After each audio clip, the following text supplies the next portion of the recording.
October 2015, is suing the city and 4 police officers for excessive use of force and false arrest. Crosby is seeking damages in excess of $50,000. Police, they're not commenting on the case because of the lawsuit.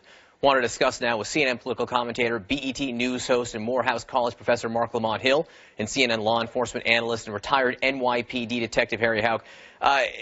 Mark Lamont Hill, let me start with you. First of all, that video that we saw, I said 40 minutes, that was presented by the police force. It was an edited video that they put out there. Just know where it's coming from. But your reaction when you see it? Happy Martin Luther King Day, by the way.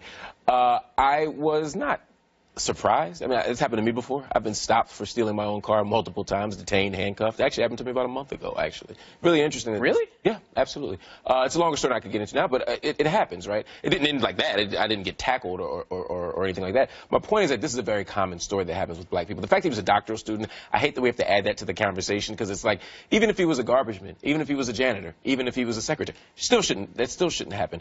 I don't think it's unreasonable for police to stop if they get a report of a stolen car. But the way, once he's on the ground, they're hitting him saying stop resisting, which is another thing that happens a lot. People get hit, they say stop resisting, even if they're not actually resisting. That, to me, seems troublesome. I don't know if it was a false arrest, but it certainly seemed like excessive force. Harry, you know, I saw him with his arms up outside his car. How is that resisting arrest? Well, that's not resisting arrest. What happened? Let's go back here. They get a 911 call that it's a possible stolen car. The car was and they saw this man, I guess, with a crowbar or a piece of metal. He was trying to fix his roof at night. Anyone with a crowbar on the roof of their car at night, you know, looks kind of bad. Looks kind of bad. You know what I mean? Definitely looks kind of bad. So they pull the guy over. The first mistake this guy made was getting out of his car. The minute somebody gets out of a car like that, when they're pulled over, the police officers are thinking, now what's this guy up to? He had keys in his left hand.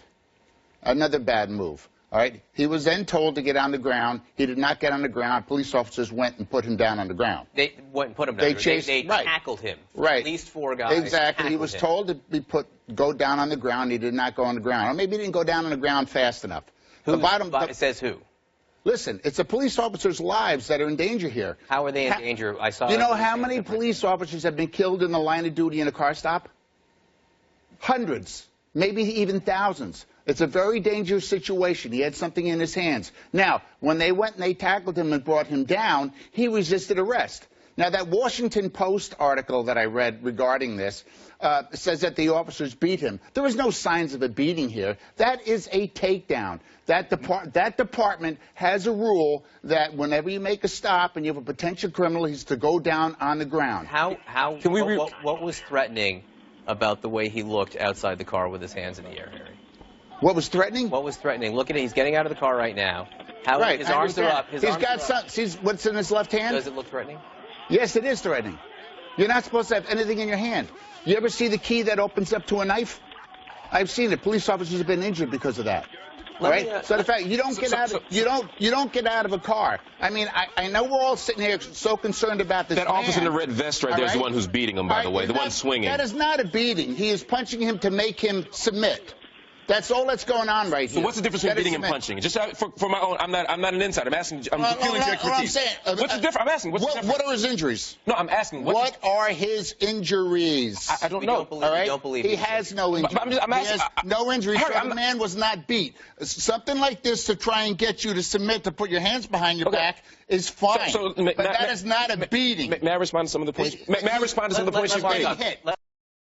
Okay. So a few things. One, he wasn't instructed to stay in the car, right? So it's not that uncommon for someone who isn't familiar with getting arrested to jump out of a car. Also, having your keys in your left hand, I don't know if you meant versus your right hand. I'm not sure whether a person knows what hand to have their keys in. I'm left-handed, so it's very likely that I would have my keys in my left hand. That's got nothing to do with it. I got you. I'm just saying. So part of it is people not being familiar with it. But his hands were clearly up, and there was nothing aggressive about his move. I agree. Police have to make decisions in a split second about whether someone's being dangerous. But I don't think that the reasonable standard, by the reasonable citizen or by the court standard, a reasonable cop would have looked at that video and said that this man is threatening us. And finally, when you see that guy doing this, if we make a distinction between beating and punching, sure, he was, at the very least, was being punched repeatedly, which is different than saying all we did was take him down. Let's listen to the 911 call, because it's interesting to know what was in the minds of the officers when they went to stop this guy, Harry, because you're right. But remember, John, they don't hear the 911 call. All they're hearing is dispatch, what dispatch gives them. And dispatch told them that there was information about a stolen car. But this is what the 911 call was. What did the guy look like? He was African American with a black hood. I don't know if I'm like racial profiling. Just like I feel bad. Did you see him jimmy the door open or do anything? Yeah, he had a bar in his hand and he was like looked like he was jimmying the door open. Again, you know, you can be white, you can be black, you can be any race. If you're jimmering, you know, a car door open at night, that looks odd. It was interesting to me that the caller was very aware, though, of what she was saying. She didn't want anyone to think she was calling just because the man was black. Yeah, but, I mean, you have to question the caller here. The fact is the police officers knew nothing about that phone call except the fact that they got a call that somebody tried to break into a car and probably stole a car. That's what they were going on. They don't get a chance to hear that 9/11 call until after, if they the investigation. There's nothing here indicating that this is anything racial about this at all. These were police officers who were trying to protect themselves, all right, following their procedures and their department procedures. But I think they're going to change the procedures now. Oh, yeah, they changed it. They don't have to go down on the ground anymore. Okay, that's fine. But those officers followed their procedure. So I think that becomes the critical issue. I don't disagree with you. I don't think the officer said, hey, let's go tackle a black guy or let's falsely arrest a black guy. Exactly. However, I think what happens is when you see a black guy going into his car, people do a double take. Studies show this, if you believe in science.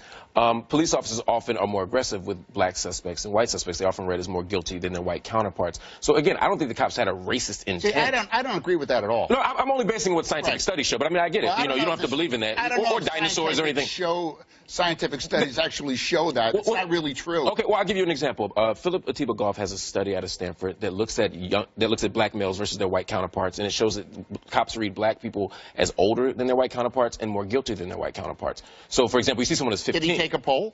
No, he did a scientific randomized study. He thinks this. All right, no, he did a randomized study. That's not the. That's the opposite. You got to take a poll. I'm sorry, you can't just think this because. Are you hearing what I'm saying? I understand. No, you don't. If you think he took a poll, then you don't understand. Hang on, guys. He did a study of actual police officers, real people with real science and real studies. What we're going to do is this. We're going to do is this. You don't buy science. I don't buy that. Hang on. Have you read it? Have you seen it? On what basis do you not buy it? I don't buy that. Because why? Because I have experience out there in the street. How much time has that guy been out in the street? He's been probably zero. Actually, he's hired by police forces in Cleveland, San Francisco, and L.A. That does not mean anything. To follow police on the street and watch their arrests and their stops. So everything you're saying is... Well, you just said he had no time on the street. I'm showing you that he did. So everything you're saying is actually not true. I got 40 hours a week for 25 years. Right, of your own experience. Right, mine and experience of others. All right, guys. Okay, you're right. Anecdotes are better than data. I agree. Hang on. All right, well, look, you too. I will say this. You know, this case does raise questions. They did change the procedures, as you said, Harry, going forward, and, you know, it is worthy of discussion. Mark, Lamont Hill, Harry Huck, thanks. This has been awesome. All right, guys, thanks.